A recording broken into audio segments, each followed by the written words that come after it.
The docking bay of Vespera 9 smelled wrong.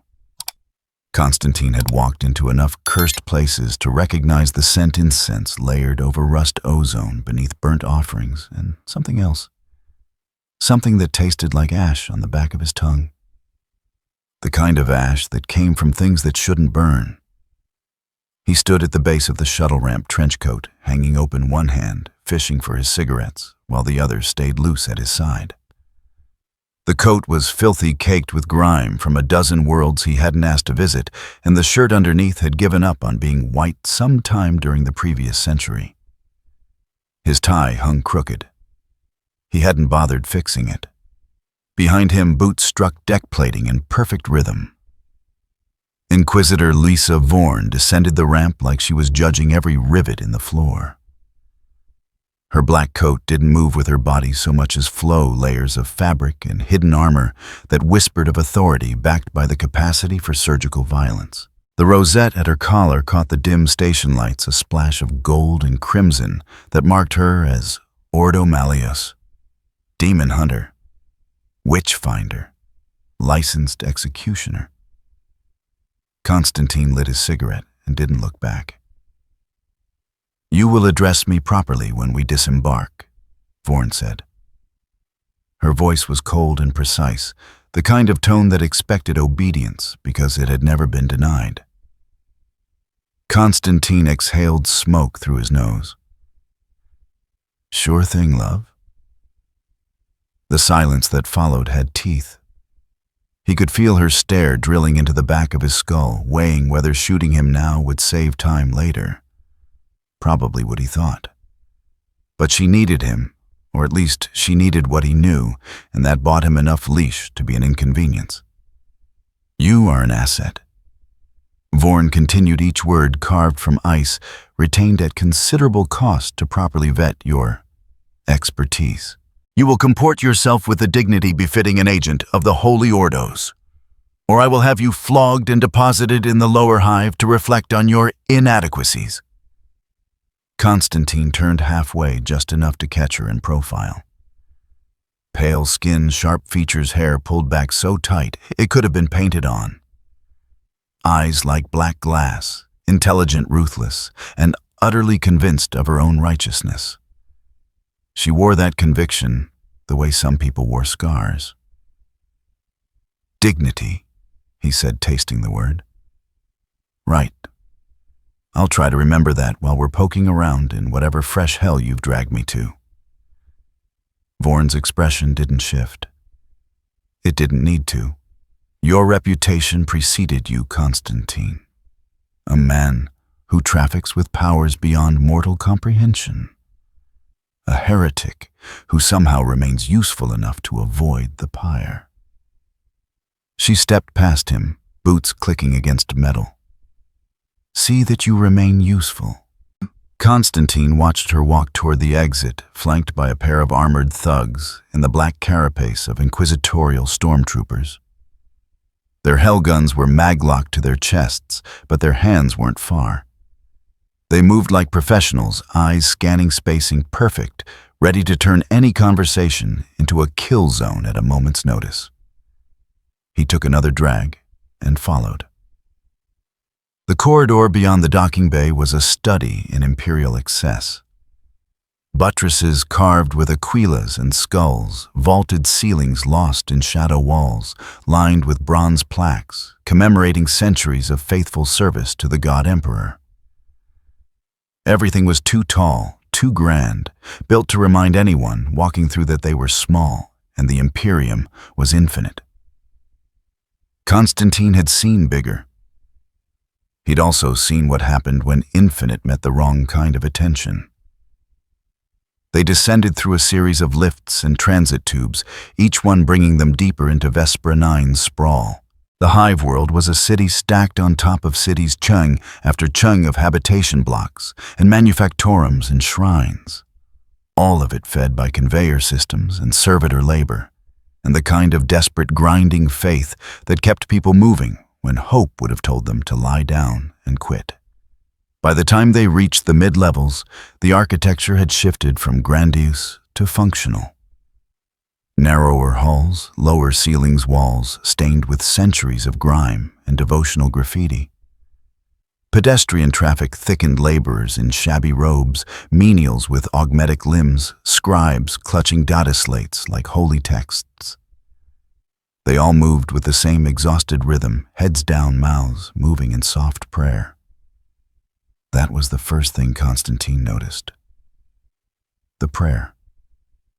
It wasn't loud, wasn't shouted or sung. It was a murmur, constant and pervasive, threading through the crowd like background radiation. The same cadence, the same words repeated over and over in voices that sounded less fervent than automatic. He slowed, letting Vorn and her entourage pull ahead. One of the stormtroopers glanced back, but Constantine raised his cigarette in a lazy salute and kept walking.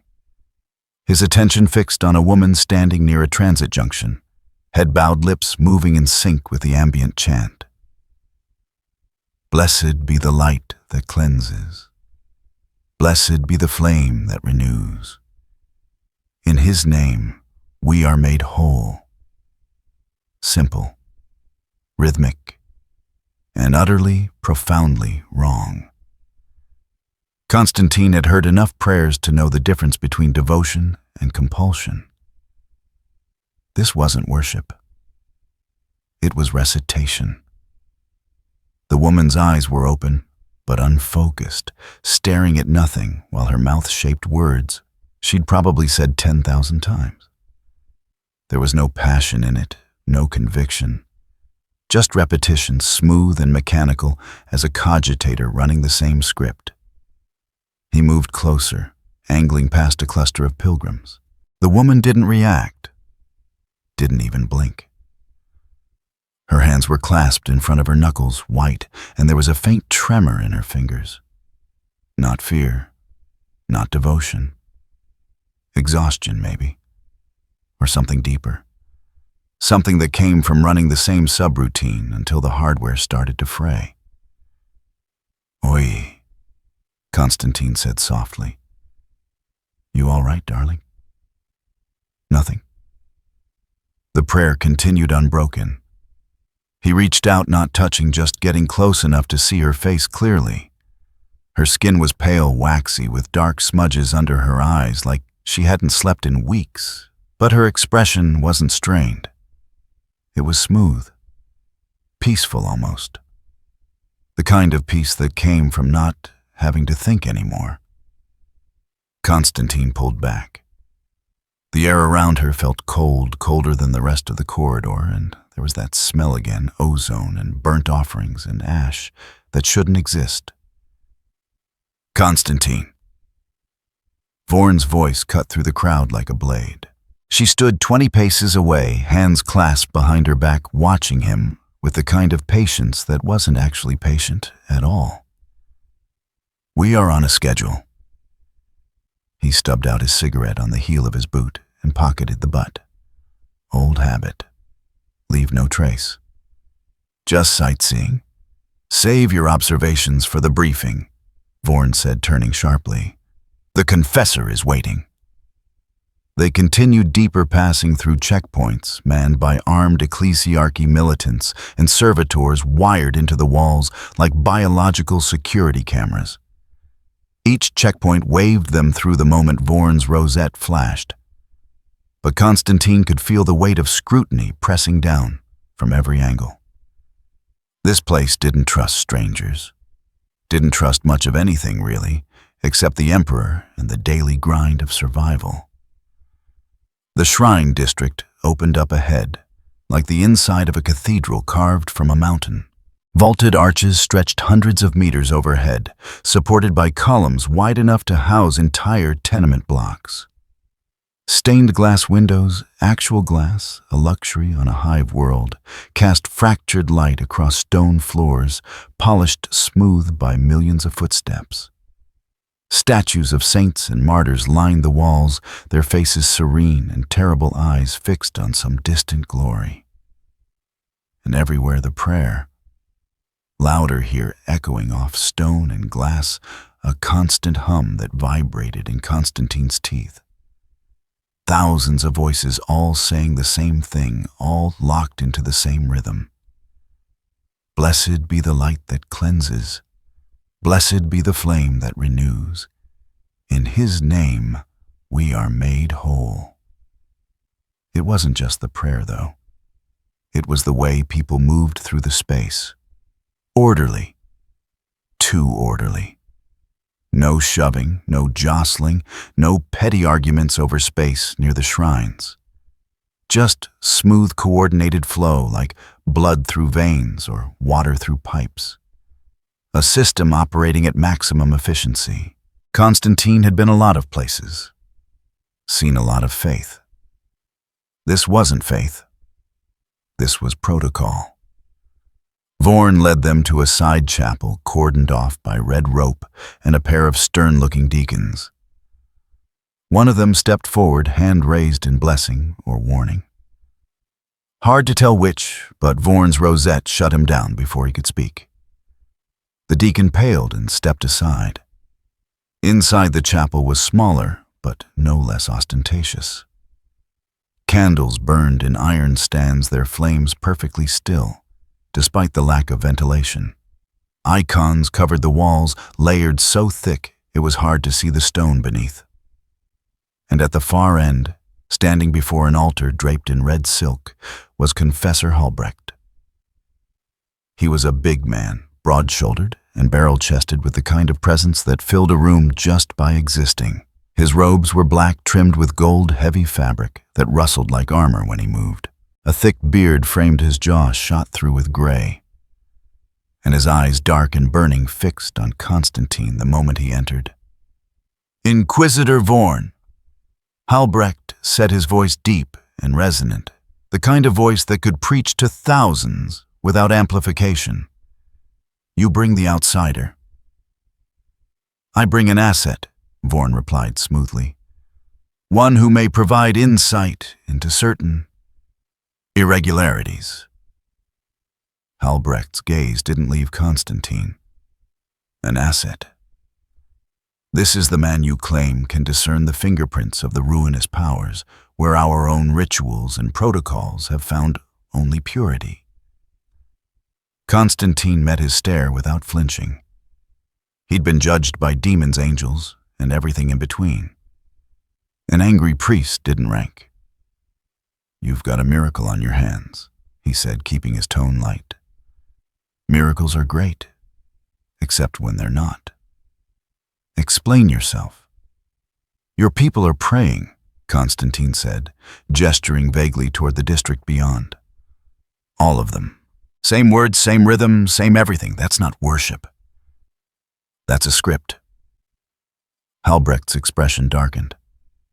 "You dare profane the sacred rites of—" "I dare because I've seen this before." Constantine cut in. He pulled out another cigarette, paused, caught Vorn's glare, and pocketed it again. "Look, I don't care what you call it. Call it a blessing, call it divine favor, call it whatever makes you sleep at night. But when an entire population starts chanting in perfect sync without thinking about it, that's not the Emperor working. That's something else, borrowing his name." Silence. Halbrecht's hands curled into fists, knuckles white against the fabric of his robes. For a moment, Constantine thought the confessor might actually take a swing. Wouldn't be the first time. Probably wouldn't be the last. But Vorn stepped forward, her voice cutting cleanly through the tension. "The prayer in question has been in use for 7 years. It was introduced by the previous cardinal after a series of disturbances in the lower hive. Cult activity, unsanctioned psychers, the usual rot. The prayer was meant to fortify the faithful, provide spiritual insulation. And it worked," Halbrecht said, his voice tight. "Crime decreased. Disorder diminished. The Emperor's light shone brighter in the hearts of his servants." "Sure," Constantine said. "And how many of those servants can tell you why they're praying? Ask them to stop and see what happens." Halbrecht opened his mouth, then closed it. His jaw worked like he was chewing on broken glass. Vorn tilted her head slightly, the faintest hint of interest crossing her features. You suspect compulsion. I suspect a lot of things, Constantine said. Compulsion's on the list. So's possession psychic imprinting, and about a dozen flavors of warp fuckery that your emperor wouldn't approve of. He glanced at Halbrecht. No offense. You will show respect, Halbrecht growled, or you will be removed. Constantine shrugged. Fine. Respectfully, your miracle smells like a trap, and if you keep feeding it, whatever's on the other end is going to come knocking. Vorn's eyes narrowed. You speak as though you have evidence. I've got a nose for this kind of thing, Constantine said. Call it professional experience. You want evidence? Let me take a look at whatever's anchoring this prayer. Relics, scriptures, whatever your people are using to broadcast the signal. There is no signal, Halbrecht snapped. There is only faith. Then you won't mind if I check.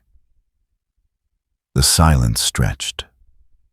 Halbrecht looked ready to explode, but Vorn raised one gloved hand, a small, precise gesture that somehow carried absolute authority. Confessor, she said quietly, I require access to the reliquary, full catalogs of all devotional materials introduced in the past decade, scripture archives as well. Halbrecht stared at her. You cannot be serious. I am always serious. Vorn's tone didn't shift, but something in her posture hardened. This is an inquisitorial matter. You will cooperate, or I will invoke Mandate 17 and assume direct ecclesiastical oversight of this district. The confessor's face went red, then white. His hands trembled. But he nodded sharp and bitter. As the Inquisitor commands. Vorn gestured to her stormtroopers. Escort Mr. Constantine to the archive. He is not to leave unattended. If he touches anything without authorization, shoot him in the leg. Appreciated, Constantine muttered. The stormtroopers fell in on either side of him, close enough that he could smell the gun oil on their gear. One of them, a woman with a scar bisecting her left eyebrow, leaned in slightly. Try anything clever, she said, voice flat, and I'll make it both legs. Constantine grinned. I like you already. They left Halbrecht standing in the chapel. Fists clenched jaw tight, looking like a man who'd just swallowed something poisonous and couldn't spit it out. The archives were buried 3 levels beneath the shrine district, accessible only through a series of locked doors that required both biometric scans and prayers of clearance. The stormtroopers handled the doors. Constantine handled the cigarette he'd finally managed to light when nobody was looking. The archive itself was vast and claustrophobic at the same time. Rows of shelves stretched into darkness, stacked floor to ceiling with scrolls, books, data slates, and objects wrapped in consecrated cloth. The air was thick with dust and the smell of old parchment, and everything was so quiet, Constantine could hear his own heartbeat. He walked slowly, eyes scanning, looking for the telltale signs. Warp corruption didn't always announce itself with tentacles and screaming. Sometimes it was subtle, a discoloration in the binding, a faint chill radiating from a specific shelf, words that seemed to shift when you weren't looking directly at them. 20 minutes in, he found it. A manuscript bound in leather, gone brittle with age, sitting on a shelf between 2 illuminated prayer books. The spine was unmarked, but the edges of the pages had a faint blue-green tinge, like frost creeping across glass. Constantine reached for it, hesitated, then pulled his hand back. Need this one, he called over his shoulder. The stormtrooper with the scar he'd started thinking of her as Lieutenant Unpleasant came over and inspected the shelf. That's archival. You need authorization. Then get it. She stared at him. He stared back. Eventually she sighed and keyed her vox. A terse conversation with someone higher up the chain during which Constantine smoked and tried not to think too hard about the way the manuscript seemed to be pulling at the edge of his vision. 5 minutes later, Lieutenant Unpleasant returned with a lex mechanic. A hunched figure in red robes, more metal than flesh, with an ocular lens that whirred and clicked as it focused. The lex mechanic inspected the manuscript, ran some kind of scan, and made a grinding noise that might have been approval. "Permissible?" it said in a voice like gravel in a blender. "Record logged." Constantine pulled the manuscript off the shelf and set it on a nearby reading table. The leather was cold to the touch, colder than it should have been, and when he opened the cover, the pages crackled like thin ice. The text was in low Gothic, mostly prayers hymns, liturgical instructions. Standard stuff for a hive-world shrine. But halfway through, the handwriting changed. Got smaller, tighter cramped into the margins and between the lines. And the words stopped being prayers. They were instructions, syntax, grammar rules for something that wasn't a language so much as a protocol. And buried in the structure, written in a hand so small, Constantine had to squint to read it, was a name. Not a full name, just a fragment. 3 syllables that tasted like copper and burnt sugar when he whispered them under his breath. The lights in the archive flickered. Lieutenant Unpleasant's hand went to her hell gun.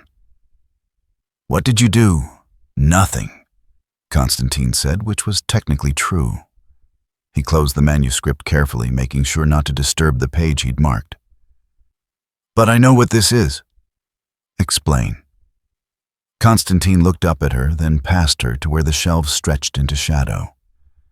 Somewhere in the distance, he could hear it again, the prayer faint and rhythmic, leaking through the walls. "It's a contract," he said quietly, "and everyone up there just signed it." The briefing room was a cramped cube of ferrocrete and suspicion lit by flickering lumens that cast everyone's face in shifting shadow. Constantine sat at the far end of a table scarred with decades of use, the manuscript open in front of him. Vorn stood opposite, arms crossed, expression unreadable. Halbrecht loomed near the door like a gargoyle, waiting for an excuse to pounce. And in the corner, humming softly to itself, was something that might have been human once. Magos errant Kepri looked like someone had started building a person, gotten bored halfway through, and finished the job with spare parts from a manufactorum. One eye was milky and half closed. The other was a crimson lens that rotated independently, focusing and refocusing with audible clicks. Mechadendrites, spindly mechanical limbs, tipped with tools and sensors extended from ports along the Magos' spine, twitching and adjusting in response to stimuli Constantine couldn't see. The red robes were stained with oil, and something that might have been blood, though Constantine wasn't placing bets on whose. "Fascinating," Kepri said, voice crackling with vox distortion. The Magos leaned closer to the manuscript, one mechadendrite, extending a scanner that bathed the pages in pale green light. Pattern recognition algorithms detect recursive structures consistent with informational encoding. Syntax deviates from standard liturgical frameworks by approximately 37%. In basic Gothic, Vorn said, her tone clipped. "The text contains embedded instructions," Kepri replied, straightening slightly. "A protocol disguised as prayer. Each repetition reinforces the pattern, embedding it deeper into neural architecture. Extremely efficient." Constantine lit a fresh cigarette, ignoring the way Halbrecht's glare intensified. "It's a binding," he said. "Old-school ritual magic dressed up in imperial prayers. You say the words, you consent. You consent, you're locked in. Do it enough times and the consent stops being something you choose. It just is. Heresy, Halbrecht spat. You profane the emperors. The emperor's got nothing to do with this. Constantine interrupted. He tapped ash onto the table, watching it scatter across the manuscript's margins. This is warp work. Chaos, if you want to slap a label on it. Someone wrote a contract, hid it inside your prayers, and got the whole bloody district to sign without reading the fine print. Vorn's expression shifted fractionally. Not quite belief, not quite skepticism. Something colder and more calculating. You mentioned a name fragment. Explain its significance. Constantine flipped the manuscript to the marked page and pointed at the cramped text squeezed between two lines of hymnal. 3 syllables, each one looking like it had been written with a needle dipped in spite. True names have power, not just labels, actual power, the kind that lets you pull a being's strings if you know how to pronounce it right. This fragment is a key. Lets you access the deeper structure of whatever's anchoring the contract. And if you use it, Vorn asked. Depends. Could open a door, could close one, could also blow up in my face, literally or metaphorically. Constantine took a drag, exhaled slowly. Won't know until I try. Kepri's mechadendrites twitched in unison, a motion that might have been excitement or alarm. Risk assessment indicates high probability of catastrophic failure. Recommend controlled environment with null field containment and backup purge protocols. Or, Constantine said, I just don't get caught. Unacceptable, Halbrecht growled. You will not defile sacred relics with your witchcraft. I will see you burned before Confessor. Vorn's voice cut through the room like a blade through flesh. Sit down. Halbrecht's jaw worked teeth-grinding audibly, but he sat hands flat on the table, fingers trembling with suppressed fury. Vorn turned her attention back to Constantine. You claim the prayer is a contract. Contracts require parties. Who is the signatory on the other end? Something with a vested interest in collecting souls, Constantine said. Could be a demon, could be a demon prince, could be something older and nastier that doesn't fit neat categories. The structure suggests Tzeentch too clever, too layered, too obsessed with the rules working exactly as written. The changer of ways, Vorn said softly, more to herself than anyone else. A greater demon, perhaps. Or a cult operating under one, Constantine added. Either way, they've been feeding off this district for 7 years. That's a lot of faith getting funneled somewhere it shouldn't go. Kepri made a grinding sound that might have been agreement. Chronological analysis supports timeline. Prayer introduced 7.3 standard years ago. Behavioral shifts in population documented approximately 6 months post-implementation. Gradual synchronization of devotional patterns. Reduction in independent decision-making variance increased compliance with ecclesiastical directives. They're being farmed, Constantine said bluntly. Lined up, processed, and packed for shipment to whatever's waiting on the other side of the contract. And the longer it goes on, the harder it'll be to break. Silence settled over the room, thick and oppressive. Halbrecht looked like he was chewing glass. Kepri's mechadendrites coiled and uncoiled in agitated patterns. Vorn stood perfectly still, eyes distant, calculating something Constantine couldn't see. The relic chamber, she said finally. Where is the original scripture housed? Halbrecht didn't answer immediately. When he did, his voice was hollow. The Sanctum Principalis, beneath the Grand Shrine. It has been sealed for 3 years to preserve sanctity. Sealed by whom?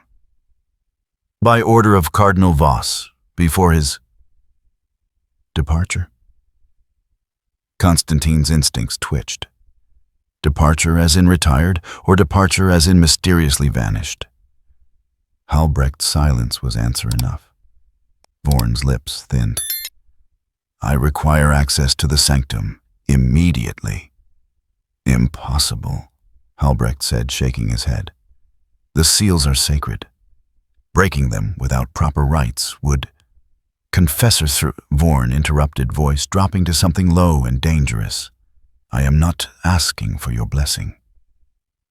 I am informing you of what will happen. You will provide access, or I will take it. Choose.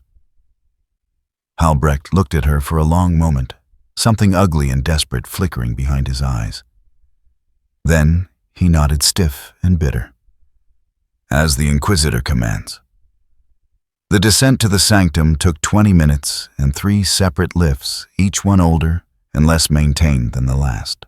By the time they reached the lowest accessible level, the walls had gone from polished stone to raw rockcrete veined with moisture and corrosion. The air was thicker here, heavier, and the prayer that constant background murmur had faded to almost nothing. Almost. Constantine could still hear it, distant and distorted, echoing through ventilation shafts and structural supports like a heartbeat buried in the walls. The sanctum door was massive, easily 4 meters tall and twice as wide, carved from a single slab of black granite. Wax seals covered the frame, layer upon layer of them, each one stamped with ecclesiastical marks and bits of parchment inscribed with wards. Someone had taken their time with this. Made sure it stayed shut. Halbrecht stepped forward, shoulders hunched, and began removing the seals one by one. His hands moved mechanically, but his face was tight with barely contained anguish. Every broken seal looked like it cost him something. Constantine watched and smoked. Vorn stood beside him, silent and calculating. How long have you suspected? Constantine asked quietly. Vorn didn't look at him. Suspected what? That something was off. You don't drag an occult specialist halfway across the sector because everything's running smoothly. A pause. Then, 6 weeks. Anomalous psyker readings in the upper hive. Nothing conclusive, but persistent. Patterns that suggested coordination rather than random outbreaks. And you came here instead of calling in the Grey Knights. The Grey Knights are a blunt instrument, Vorn said.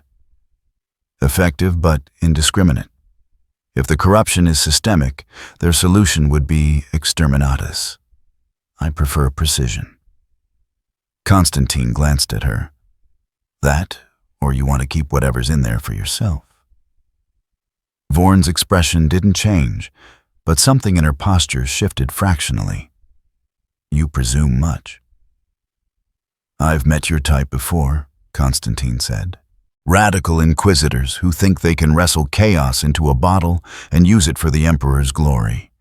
Usually ends with dead worlds and a lot of screaming. And yet here you are, Vorn said, voice soft and edged, trafficking with powers you claim to despise. Constantine smiled without humor. Yeah. Difference is, I know I'm damned. You lot still think you're saving people.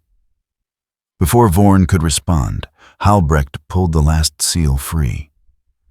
The door shuddered ancient mechanisms, grinding to life, and slowly, agonizingly, slowly, it swung inward.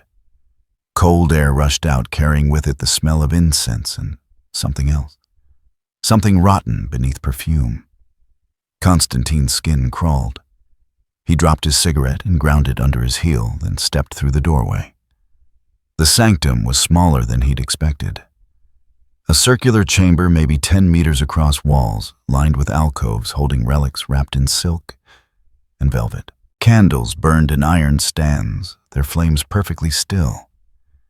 And in the center, on a raised dais, was the anchor scripture. It looked innocuous. Just a book, really old, leather binding, gilt edges, pages yellowed with age.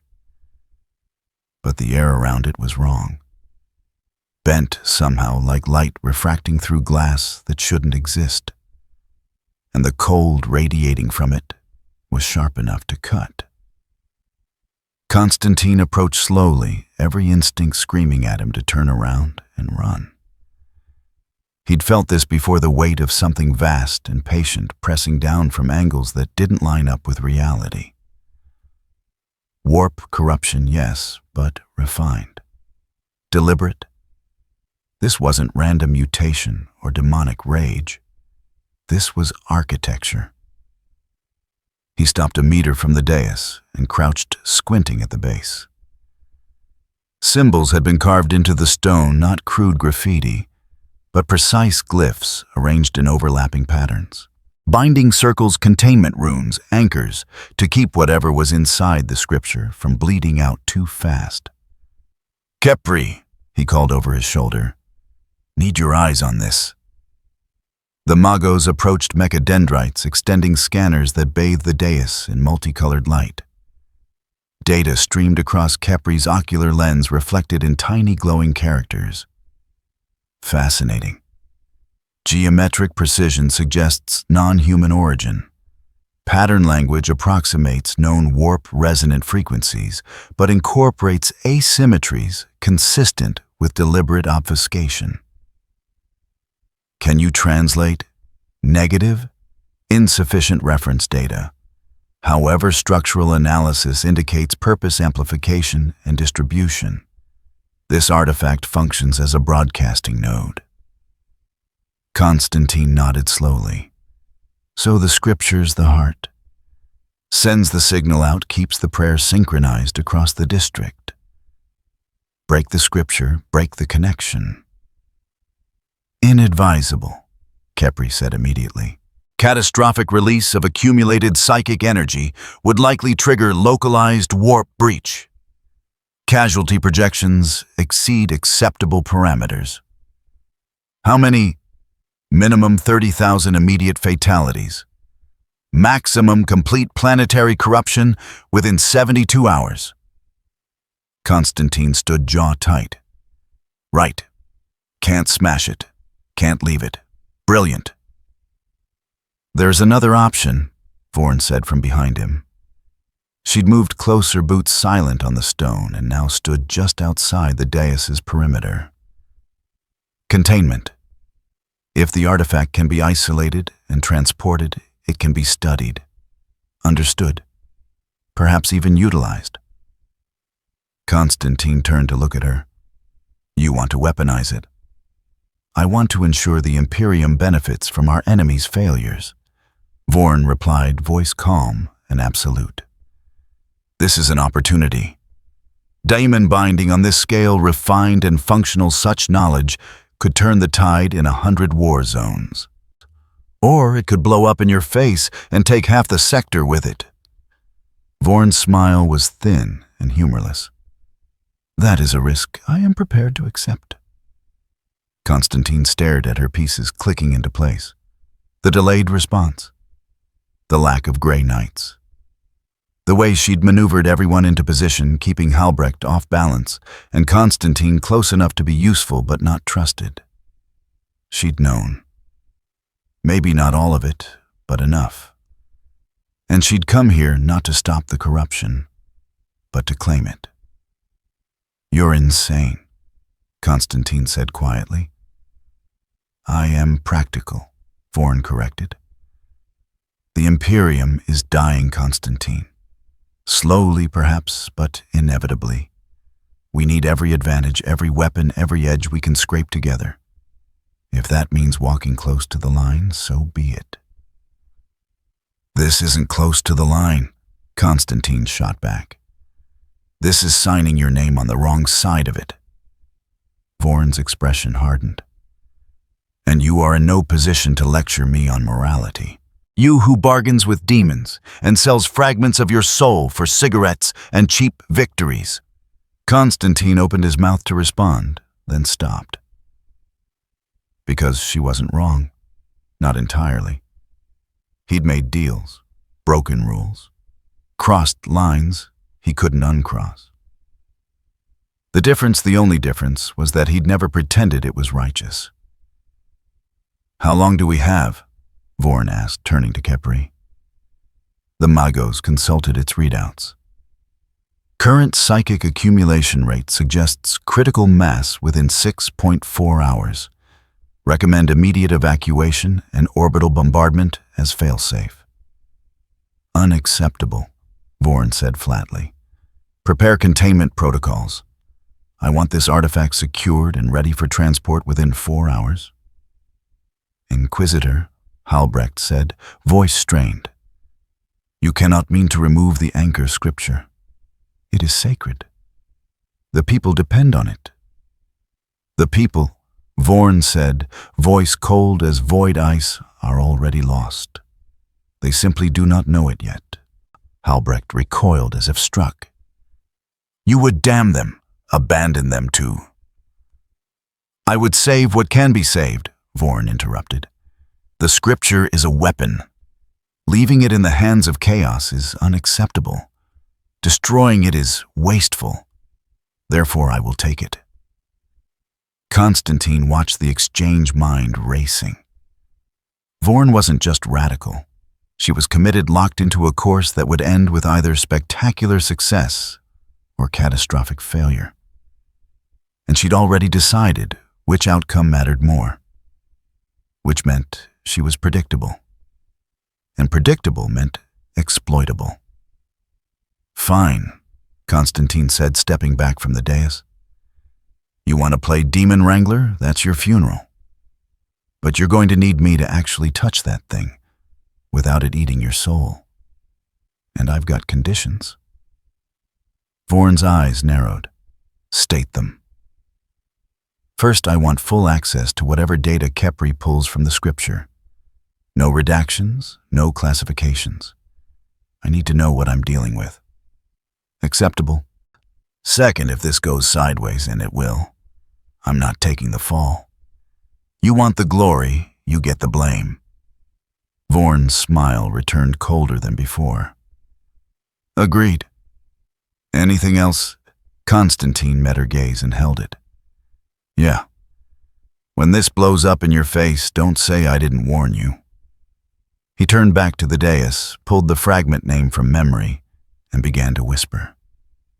The first syllable tasted like copper. The second like burnt sugar. The third like ash that had been flesh once. The candles flickered. The air grew colder. And deep in the structure of the scripture, something ancient and patient turned its attention toward him. Constantine kept whispering, shaping the sounds carefully, feeling them resonate against the binding circles carved into stone. The fragment wasn't a weapon. It was a key, a way to touch the contract's architecture without triggering its defenses. And if he was very careful, very precise, he could open a door just wide enough to see what was waiting on the other side. The scripture began to glow. Faint at first, just a shimmer along the edges of the pages, but growing brighter with each repetition of the name. Symbols crawled across the leather binding, writing themselves in languages that hurt to look at. And the cold intensified, sharp and vicious, biting through Constantine's coat and into his bones. He could feel it now. The presence behind the contract. Vast and fragmented, like a mind shattered across too many dimensions to count. It wasn't looking at him directly, not yet, but it knew he was there. Knew something had touched the edges of its design. And it was curious. Constantine finished the third repetition and stepped back, breathing hard. The glow faded slowly, reluctantly, leaving the scripture looking exactly as it had before. But the air felt thinner, now stretched tight like skin over a wound. Well, Vorn demanded. Constantine wiped sweat from his forehead with the back of his hand. It's active. Whatever's on the other end, it's awake. And it's waiting for something. Waiting for what? Completion, Khepri said, mechadendrites twitching rapidly. Analysis suggests the contract requires a final clause. A triggering event to seal terms and transfer ownership. Constantine nodded slowly. The big prayer. The one scheduled for tonight. That's not worship. It's the signature page. Vorn's expression shifted, something like satisfaction crossing her features. How many participants are required? Unknown, Capri replied. However, current attendance projections estimate upwards of 200,000 congregants in the Grand Shrine alone. Mass synchronization at that scale would generate psychic resonance sufficient to open the door all the way, Constantine finished. Let whatever's on the other side step through and make the contract binding, permanent. Then we have less time than anticipated, Vorn said. She turned to Halbrecht, who stood pale and shaking near the entrance. Confessor, cancel the grand prayer. Halbrecht stared at her. I cannot. The people expect it, demand it. To cancel would cause panic, possibly riots. Then lie, Vorn said flatly. Tell them the Emperor demands reflection instead of congregation. I do not care how you manage it, only that it is done. Halbrecht opened his mouth, closed it, then nodded weakly and stumbled toward the exit. Constantine watched him go, then turned back to Vorn. You're still planning to take the scripture? Of course. Even knowing what'll happen if you screw up the containment. I do not screw up, Mr. Constantine. Vorn's smile was all edges. I adapt. Constantine pulled out another cigarette, lit it, and took a long drag. Right. Well, when the demon shows up, try adapting quickly. Because it would show up. Constantine knew that much. You didn't build a contract this elaborate without having contingencies. And the moment Vorn tried to move the scripture, those contingencies would kick in. The only question was whether Constantine could stay ahead of them long enough to flip the game. He inhaled smoke and ash, stared at the glowing scripture, and started counting exits. Halbrecht failed. Constantine knew it the moment he stepped back into the upper levels and heard the prayer swelling like a tide. Louder now, more urgent, threading through corridors and hab blocks with the inevitability of gravity. The confessor had tried, Constantine would give him that much. But trying meant nothing when 200,000 faithful were already moving toward the Grand Shrine like blood toward a wound. Vorn's response was immediate and surgical. She diverted her stormtroopers to establish a perimeter around the sanctum, sealed the lower access points, and began coordinating with the Mechanicus team Capri had summoned. Servitors hauled containment equipment through narrow passages, heavy cylinders of blessed steel and size-shielded crates that hummed with suppression fields. The plan was simple. Isolate the scriptures, sever its connection to the faithful, and extract it before the grand prayer reached critical mass. Simple, impossible, and entirely predictable. Constantine stood in the shadows of a side chapel smoking and watching the preparations with the detached interest of someone waiting for a disaster they'd already seen coming.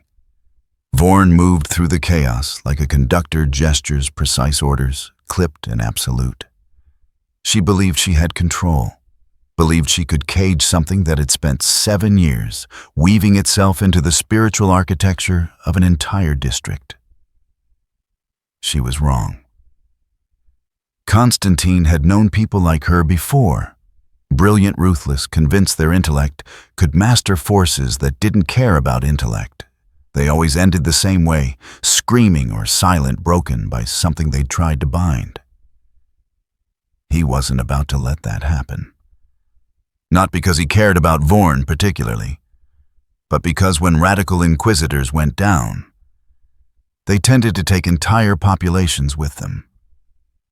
So Constantine had been planning, quietly, carefully, using the hours Vorn spent organizing containment to trace the architecture of the trap she'd walked into. The fragment name had given him access to the scripture's deeper structure. Not control, he wasn't stupid enough to think he could control a demon's contract, but awareness. He could feel the shape of it now, the way the binding worked. The prayer wasn't just synchronizing the faithful. It was transforming them into component parts of a larger mechanism, each one a node in a network designed to channel belief directly into the warp. And the mechanism had a kill switch. Not an obvious one, Cinch didn't do obvious, but a loophole buried in the contract's clauses. Something that looked like protection, but was actually exposure. Beneficiary must assume liability. Constantine had read enough demonic contracts to recognize the pattern. The clause meant whoever benefited from the contract also bore responsibility for its execution, and Vorn, in her arrogance, had already accepted that role. She'd claimed the scripture as her prize, declared her intent to control it, assumed authority over its disposition. She'd consented, and consent, in the language of warp binding, was everything. Constantine stubbed out his cigarette and started moving. The grand shrine was already filling when he arrived.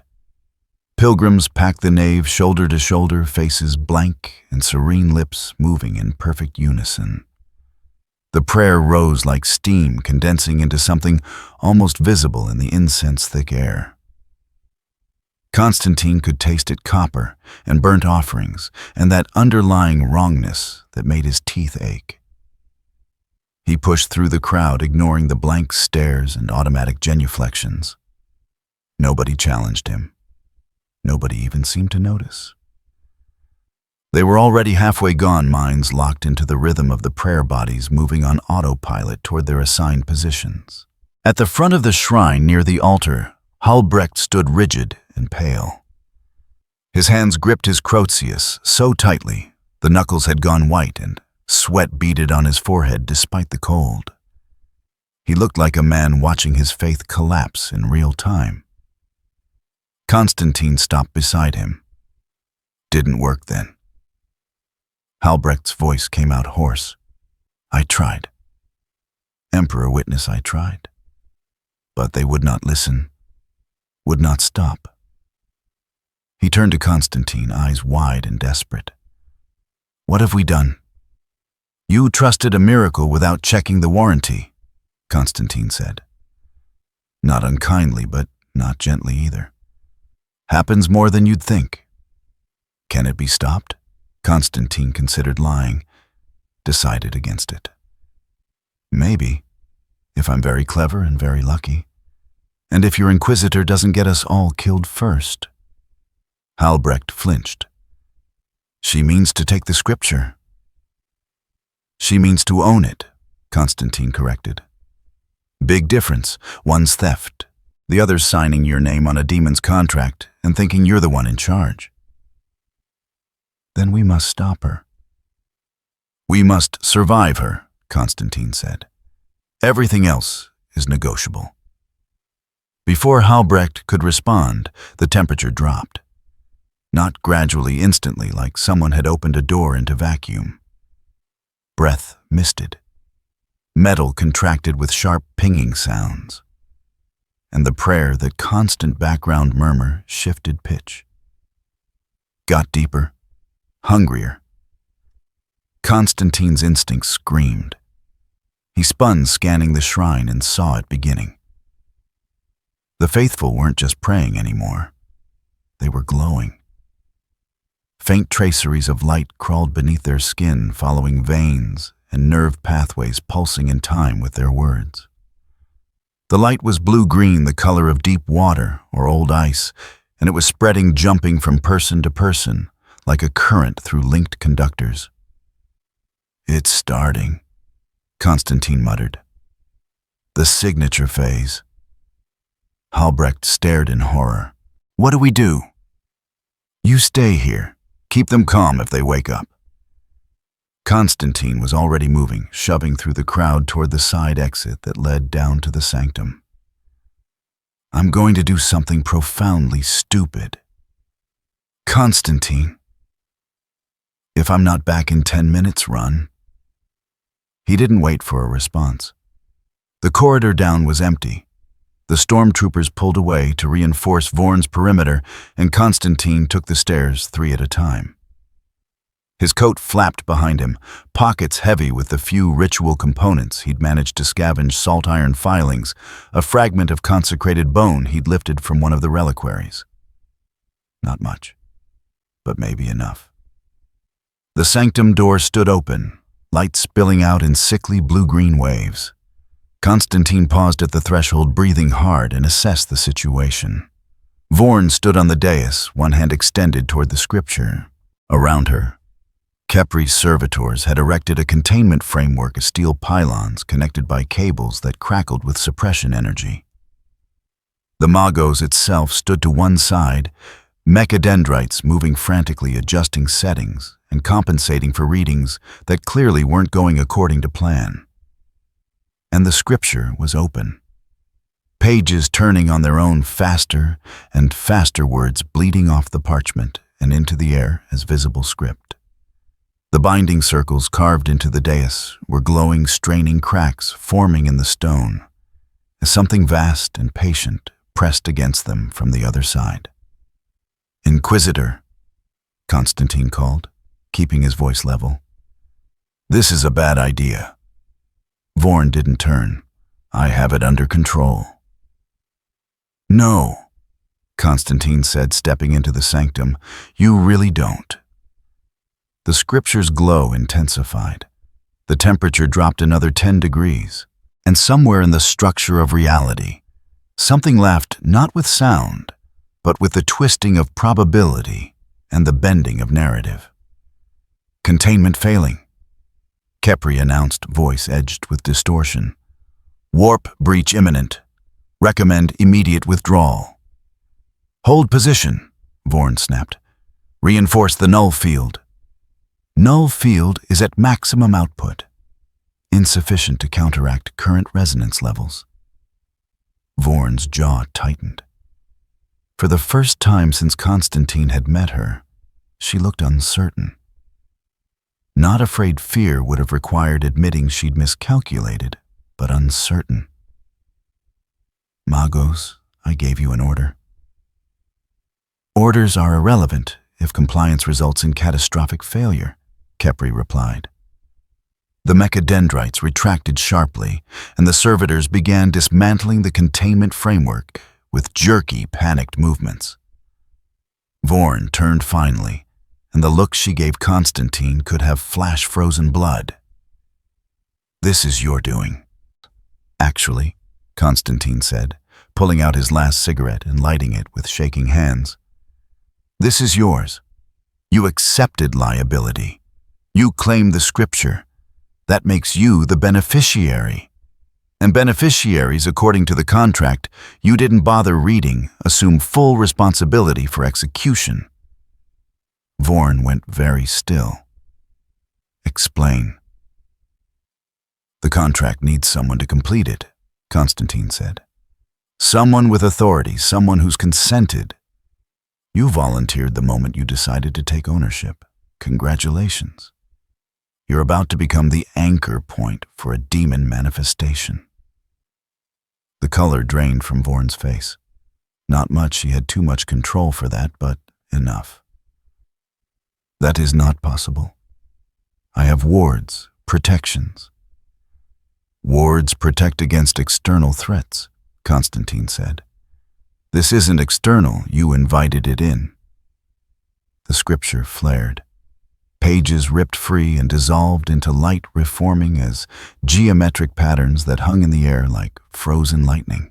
And in the center of those patterns, something was taking shape. Not physical, not yet, but present. A suggestion of wings that were also pages, eyes that were also words, a mind fragmented across dimensions, and reassembling itself with the patience of something that had waited centuries for exactly this moment. "Will not be used," Vorn said, voice tight and venomous. She drew a bolt pistol from beneath her coat, aimed at the scripture, and fired. The round never reached its target. It stopped mid-air frozen in a bubble of distorted space, then dissolved into ash that spelled out words in a language Constantine didn't recognize. The presence laughed again, and this time it had a voice. Inquisitor Lisa Vorn.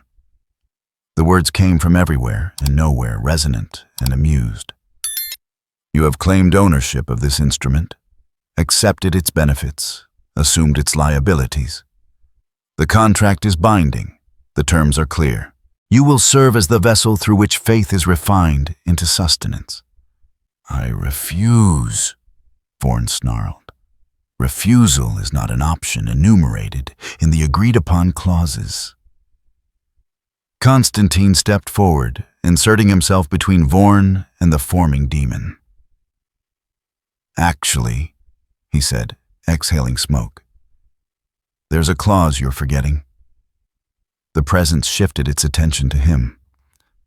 Constantine felt it like pressure behind his eyes, intelligence vast and an alien pressing against his consciousness. The interloper, the one who whispers true names without authority. You are not party to this agreement. No, Constantine agreed. But I've got something the Inquisitor here doesn't. I've got the fragment, the key, and I've been reading your contract very carefully. He reached into his coat and pulled out the manuscript page he'd torn from the archive. The one with the fragment name, held it up so the demon could see. Beneficiary must assume liability, Constantine read aloud. Liability transfers with consent. Consent requires explicit acceptance and assumption of responsibility. Vorn here accepted. But she didn't assume. Not fully, not the way you need. The demon's amusement faded. You attempt to reinterpret terms. I'm pointing out that your contract has a loophole, Constantine said. You need someone who's accepted ownership and assumed liability voluntarily. Vorn accepted ownership under false pretenses. She thought she was claiming a weapon. Didn't know she was signing up to be a battery. That voids consent. Silence. The patterns in the air twisted, reconfiguring as the demon processed the argument. Interesting, it said finally. Your logic is flawed but creative. However, even if consent is void, the mechanism remains active. 200,000 souls chanting in synchronization. The gate is open. I will manifest regardless. Not if the beneficiary is changed, Constantine said. He turned to Vorn, who was staring at him with an expression somewhere between fury and dawning comprehension. You're going to transfer it to someone else, she said. Already have, Constantine replied. Vorn, you said you'd accept responsibility for securing the scripture. You said you'd assume liability. You said it multiple times in front of witnesses with full intent and authority. That's consent. Explicit, documented, irrevocable. Vorn's eyes widened. You bastard. Yeah, Constantine said. But a useful one. He turned back to the demon. New terms. Vorn is the beneficiary. She assumes full liability, and liability, according to your own contract, means she becomes the containment vessel. Not a gateway, not a battery, a seal. The demon made a sound like tearing paper. You would bind me within mortal flesh. I would bind you within an inquisitor of the Ordo Malleus, Constantine corrected. Someone trained to resist psychic assault. Someone strong enough to hold you long enough for the Grey Knights to arrive and finish the job properly. The silence stretched. Constantine could feel the demon calculating running scenarios, testing the logic for gaps. This is acceptable, it said finally, though not optimal. And it moved. Vorn screamed. Not with pain, not yet, but with rage as the presence slammed into her, forcing itself through every gap in her defenses. Her body convulsed back, arching arms flung wide.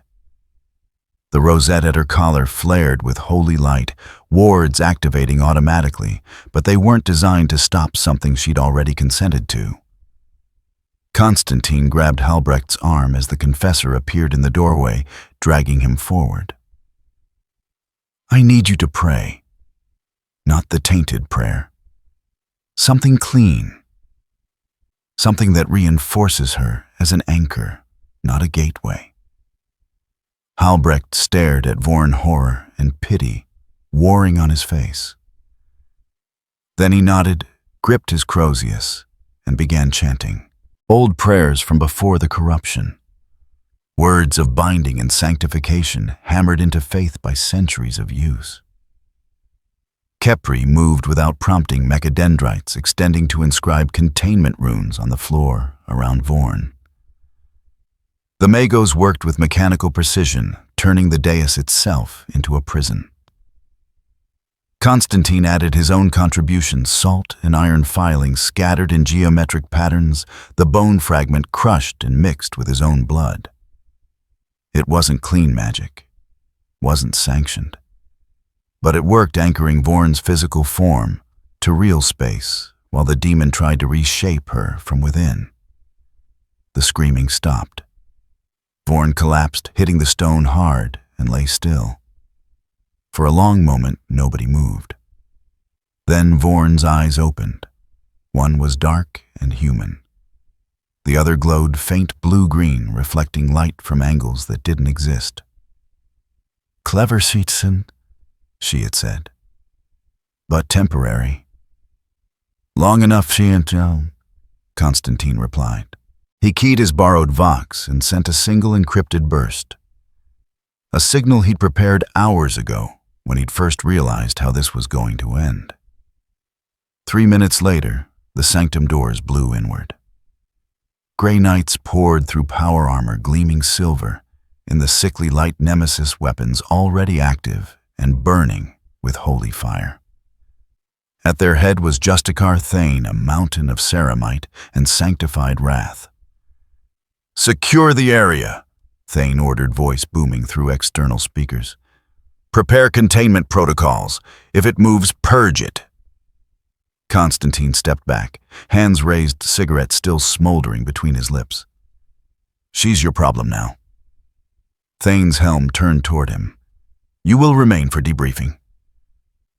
"Yeah, about that," Constantine said, already edging toward the side exit.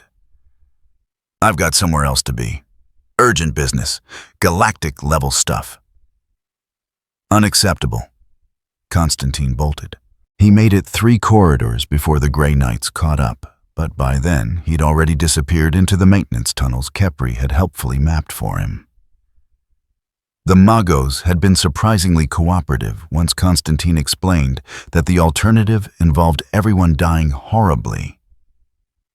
Funny how that motivated people. The tunnels led up and out, emerging in the lower hive levels, where authority was more suggestion than law. Constantine moved fast, shedding his coat and swapping it for a laborer's robe he stole from an unattended locker. Changed his gait, hunched his shoulders, became just another faceless menial, trudging through the endless gray. By the time the lockdown protocols activated, he was already aboard a bulk hauler bound for the outer system. Bribed his way into the cargo hold with the last of his currency and a promise he had no intention of keeping. The hauler's Geller field was old and poorly maintained.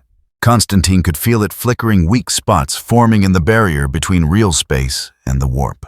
Normally, that would be suicide. Riding through warp transit in a ship with a failing field was like swimming in shark-infested waters while bleeding. But Constantine wasn't interested in survival. He was interested in escape.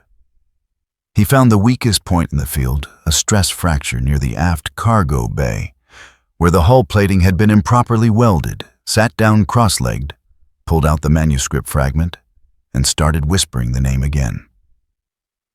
The fragment wasn't just a key to the scripture. It was a key to the demon's attention. And the demon, despite being bound inside, Vorn still had reach, still had awareness.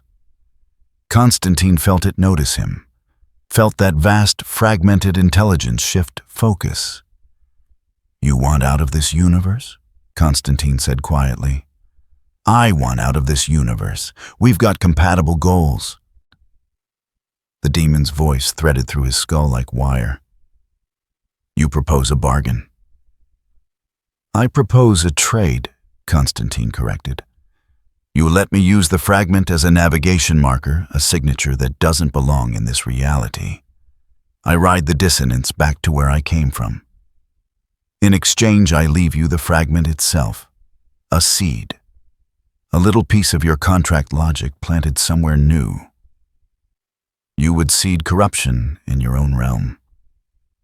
I would seed potential," Constantine said. "What grows from it isn't my problem. I'll be dead long before it matters." The demon laughed, genuinely amused this time. "You are either brilliantly pragmatic or catastrophically short-sighted." "Both," Constantine said. "Do we have a deal?" A pause, then agreed. The fragment burned in Constantine's hand, heat searing through skin and bone. He gasped, but held on, shaping the pain into focus, using it to anchor his intention. The warp around the ship twisted, responding to the dissonance of something that shouldn't exist, and reality started to crack. Constantine fell through the crack. He fell through angles that hurt to perceive, through colors that didn't have names, through spaces where time ran backward and forward simultaneously. The fragment burned brighter, a beacon that didn't belong, and the universe, both universes, bent away from it like flesh from a hot wire. And then he was falling through rain, cold, dirty London rain spattering against his face and soaking through his stolen robe. He hit cobblestones hard, rolled and came up gasping in an alley that smelled like piss and garbage and blessed familiar decay. Constantine lay there for a long moment, chest heaving, staring up at gray clouds, and thinking about what he'd just done. He'd saved a hive world. Maybe. Probably cost Vorn her soul, but she'd been willing to gamble everyone else's, so fuck her. The demon was contained. The Grey Knights would handle it from here. And the Imperium would grind on ignorant and faithful until the next crisis came along to test how much corruption they could absorb before collapsing. Not his problem anymore. Constantine pushed himself upright, wincing at bruises already forming. His hand still burned where the fragment had seared itself into his palm. He looked down and saw it, a scar now raised and geometric, inscribed in his flesh like a brand. The seed. The demon's gift. The price of coming home. He'd promised to plant it. Hadn't promised when or how carefully. That was a problem for future Constantine. Present Constantine just wanted a drink, a shower, and 12 hours of unconsciousness. He stumbled out of the alley and into the London night, just another drunk weaving through the rain. Behind him, in the scar on his palm, something patient and alien settled in to wait. Constantine spent 3 days in a Shoreditch flat that belonged to someone who owed him a favor. The kind of favor that didn't ask questions when you showed up looking like you'd been chewed up by something that shouldn't have teeth. He slept badly, kept waking up to the phantom smell of incense and burnt offerings, the echo of 200,000 voices chanting in perfect synchronization. The scar on his palm throbbed in rhythm with his pulse, a constant reminder that he'd brought something back with him. Something patient and alien, waiting just beneath the surface of his skin. On the 4th day, he went looking for answers. The British Museum's occult collection wasn't officially open to the public. Wasn't officially open to anyone, really locked away in sub-basements that didn't appear on any floor plan. But Constantine had keys. Metaphorical ones, mostly in the form of blackmail material and strategic friendships with underpaid curators who appreciated cigarettes and someone willing to listen to their theories about Sumerian binding rituals. He found what he needed in a manuscript so old the vellum had gone translucent, a reference to contract seeds fragments of demonic architecture designed to propagate across realities. The text was fragmentary, half the pages missing or illegible, but the core concept was clear enough. Seeds didn't grow on their own. They needed activation.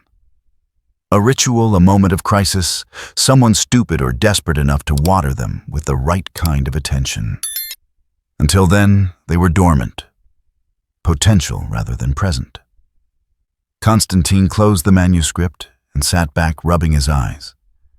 The scar pulsed once, sharp and insistent, like something testing the bars of its cage. He could cut it out, literally with a knife and enough whiskey to dull the pain. Burn the flesh, scatter the ash, hope that was enough to sever the connection. Except he knew better. The demon hadn't planted the seed in his flesh. It had planted it in him, woven into the same part of his soul that made him useful, to begin with the part that knew too much, bargained too well, walked too close to lines most people couldn't even see. Cutting it out would mean cutting out the part of himself that had kept him alive this long. So he'd carry it, add it to the collection of scars and debts and compromises that made up John Constantine's existence. Another weight, another liability, another thing that would eventually come due. He left the museum as evening settled over London, rain misting down in that half-hearted way that promised to continue all night. The streets were crowded with people heading home from work umbrellas, jostling everyone locked into their own small worlds of worry and routine. Normal. Beautifully mundanely normal. Constantine lit a cigarette and started walking, no particular destination in mind, just moving, letting the city absorb him back into its rhythms. He'd been gone, 2 weeks? 3-time got slippery when you were falling through the gaps between universes. But London was still here, still grinding along, indifferent to whatever horrors existed beyond the stars. That was the thing about home. It didn't care what you'd done or where you'd been. It just was solid and stubborn and willing to let you disappear into its crowds if you needed to. Constantine turned down a side street, heading toward a pub he knew that served decent whiskey and didn't ask why you looked like death warmed over. His hand throbbed. The scar felt warm, almost alive, like something breathing against his palm. He thought about Vorn locked in stasis or containment, or whatever the Grey Knights used for possessed inquisitors. Thought about Halbrecht, probably executed or mind-wiped for allowing corruption to fester under his watch. Thought about Khepri, whose fate was anyone's guess, but likely involved being disassembled for study. Thought about 200,000 faithful who'd wake up one day and find their miracle gone, replaced by armed soldiers and quarantine protocols and the grinding apparatus of imperial justice. He'd save them. Probably. In the sense that they were still alive and not actively being turned into demon fuel.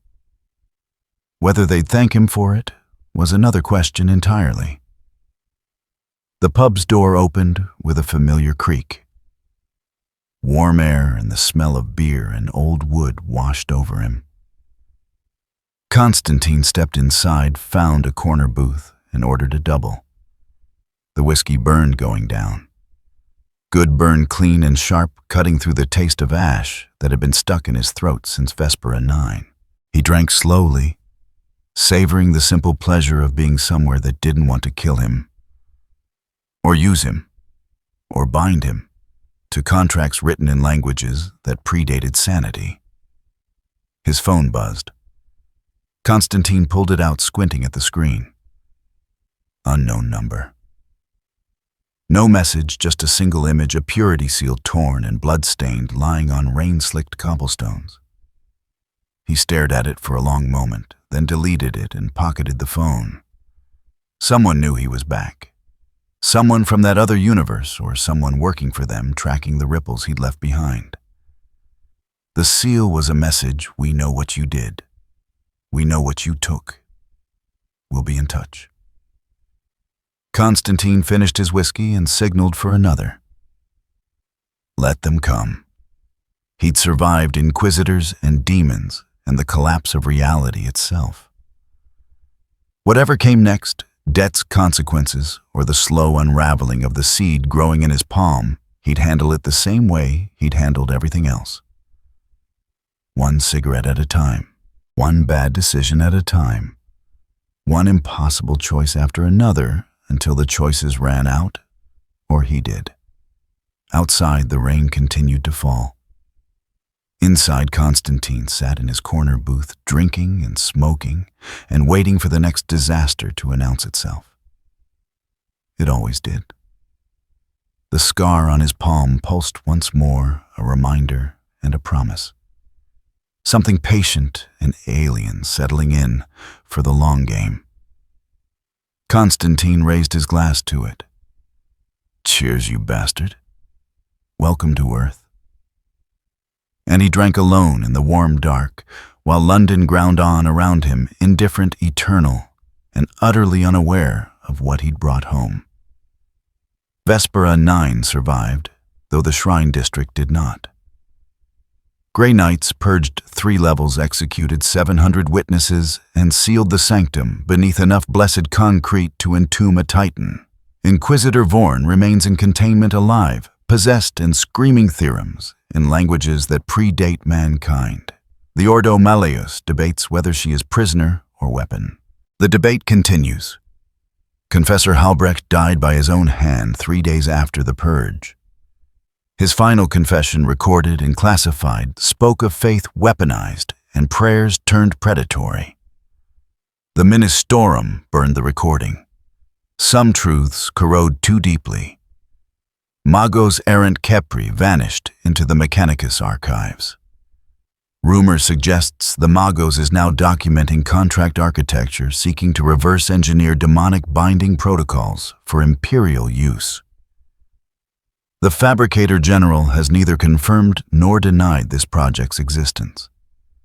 And in the lower hive in shadows where authority fears to tread, some still whisper the old prayer. Quieter now. Careful. But the words remain persistent, as scar tissue waiting for someone desperate enough to speak them in earnest. If you enjoyed this video, don't forget to leave a like and subscribe to the channel. And be sure to turn on notification so you won't miss our future videos. Thank you for watching, and we will see you next time.